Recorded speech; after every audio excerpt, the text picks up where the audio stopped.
दीपक sir को बुलाया जो हमारे कमाल के डायरेक्टर हैं। बोला यार इस लड़के से कुछ और ट्राई करो, बस अब तो लॉक है, नहीं यार विकास करवाओ उससे। तो अगले दिन कॉल आया कि चंदन भाई तुम्हारा ऑडिशन पसंद आया, ये लोग तुम्हें पैरेलल लीड या कोई बड़ा सा कैरेक्टर देना चाहते हैं।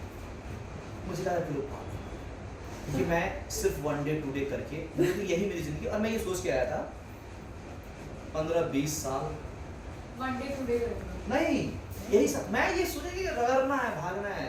जूते, मैं जूता इसलिए खरीदा था, एक वाज भी जूता है कि नहीं ये देखना पड़ेगा। हाँ। मैंने सुबह दुकानदार को देखा ऐसा देख जो मैं पैदल चलूँ तो फटे ना, और खूब पैदल चलना है मुझे, जूते किसने है ना। तो मैं भगवान कसम से मैं झूठ बोलूँ, आपको कोई एंटरटेन करने की सब बातें नहीं कह रहा।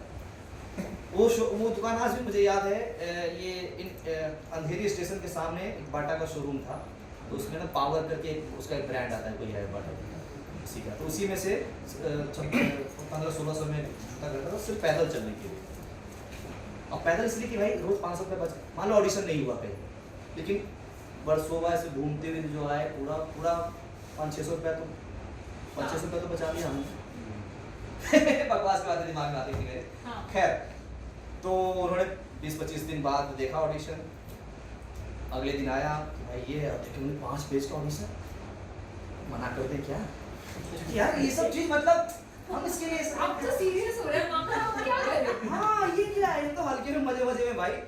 फिर मुझे सुनना, देखते हैं कल कर लिया जाएगा। अब तब तक स्थिति उतनी रही, फिर एक मेरा दोस्त था वो बेचारा कहीं चला गया, फिर हम छोटी गरीबी की बात नहीं करेंगे। तो हुआ क्या कि अगले दिन हम चले गए ऑडिशन देने के लिए, और जायसवाल नाम भूल गया उसका, बड़ा अच्छा लड़का, NSD से पास आउट, बहुत अच्छा ऑडिशन लिया उसने, संजीव जायसवाल। तो उस समय वो कहता कास्टिंग छोड़ के बहुत अच्छा एक्टर है वो। तो उसने मेरा ऑडिशन लिया, इतना बढ़िया ऑडिशन लिया कि हवा में मुझे दिखा देगा ये खिड़की है चंदन, यहाँ हैंडपम्प है, ये बाल्टी है, ये सब कुछ दिखा दिया, और मैं उसी तरह से करते हुए चला गया, 1-2 वेरिएशन दे दिया। और अगले ही दिन मुझे कॉल आया कि चंदन TVF वाले आपसे मिलना चाहते हैं, रामनगर में ऑफिस से आ जाइए। गया और कहाँ थे भाई, तुम्हें तो ढूंढा जा रहा था इतने दिनों से। तो इस तरह से संजीव, हाँ बहुत अच्छा लड़का है, बहुत बढ़िया। And that's how you landed. Ji And that's how Vikas Shukla came to life. बिल्कुल। Wow. तो अब ये चलो फाइनल हो गया, फिर रिएक्शन क्या होता है जब पता चले कि कास्ट में नीना गुप्ता है, and then there's जीतू और ये होने वाला है? तो थोड़ा सा तो मैं ये था कि यार इतने बड़े बड़े लोग हैं, और हम लोग कभी इतने बड़े लोग के साथ काम नहीं किए थे। कॉन्फिडेंस अलग बात है, लेकिन सामने ना थोड़ा सा हो जाता है डर। तो वर्कशॉप हुआ इसके लिए, और मैं पहले ही दिन, एक तो मैं इतना पढ़ने के बाद, तो जब स्क्रिप्ट चला तो मैं फंबल, मतलब नेचुरल है। हाँ। लिखा हुआ नहीं पढ़ पा रहा था मैं। हाँ। मतलब और वहाँ सब बैठे हैं। सब लोग एक ऐसे चल रहा था, सब लोग बैठे, मैं फंबल दे रहा हूँ, नर्वस हो रहा था मैं। लंच के बाद हमारा ना मेरा और जीतू का पर्सनल चल रहा था ये वर्कशॉप। तो फर्स्ट एरिया आया और उन्होंने कहा कि राइटर डायरेक्टर आपसे मिलना चाहते हैं। कहाँ मिलना चाहते हैं?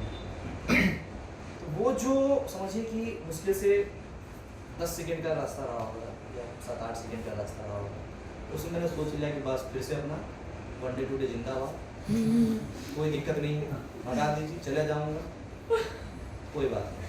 मैं अब इतना घायल हूँ। हाँ, और मुझे कोई लोड नहीं है भाई, मैं समझ रहा था कि अब गया काम से अंदर, क्योंकि फंबल नर्वस हो रहा था मैं, हो गया कहानी खत्म। मैं ठीक, चलो भाई करेंगे, चलो दाल चावल बनाते हैं, फिर से अपन वही जिंदगी, फिर से वही फिट है सर, चलेगा, कोई दिक्कत नहीं। मैं बोला हाँ भाई बैठो, क्या दिक्कत है भाई, क्यों, मुझे कुछ प्रॉब्लम नहीं सर, थोड़ा सा ऐसा, हाँ मैं थोड़ा सा जो बड़े बड़े लोग थे तो थोड़ा मैं समझ में नहीं आ रहा था। तो ये होता है डायरेक्टर में, कौन बड़े बड़े लोग, सबका नाम लिया, भाई तू कहाँ बैठा था, मैंने कहा सर रीडिंग है, बेंच पे था। वो लोग कहाँ थे, बेंच नहीं सर, एक ही साथ थे ना। हाँ, तो बड़ा कौन है तुमसे, बड़ा होगा तो वो एक राज सिंहासन आता, वहाँ वो बैठा, तो जमीन पे बैठा, तब होता बड़ा छोटा। जब हम एक साथ बैठे हैं, बड़ा छोटा होगा एक्टर सेट के बाहर, सेट पे कोई बड़ा छोटा नहीं होता। और कल के डेट में अगर आप लोग भी बहुत नाम कमाए, भगवान करे, तो आप भी यही कोशिश करें कि कोई बड़ा छोटा सेट पे नहीं है। अगर आप अपने कैरेक्टर को ये महसूस कराएंगे कि भाई मैंने इतना काम किया है, मैं आपसे ज़्यादा एक्सपीरियंस हूँ या मैं आपसे ज़्यादा जानता हूँ, वहीं पे चीज़ें खराब हो जाएंगी। उसके लिए नहीं, आपकी, आपका फिर वो गर्व हो जाएगा। तो उन्होंने कहा कोई बड़ा छोटा नहीं है, और कोई होगा तो होगा। उन्होंने कुछ और भी ऐसी बातें कही जो मैं कैमरे पे नहीं कह सकता, आप लोगों के सामने नहीं कह सकता, बट उन्होंने काफी भर दिया मेरे को, जोश डाल दिया, जोश डाल दिया। कोई बड़ा छोटा नहीं, हाँ, सब बराबर है।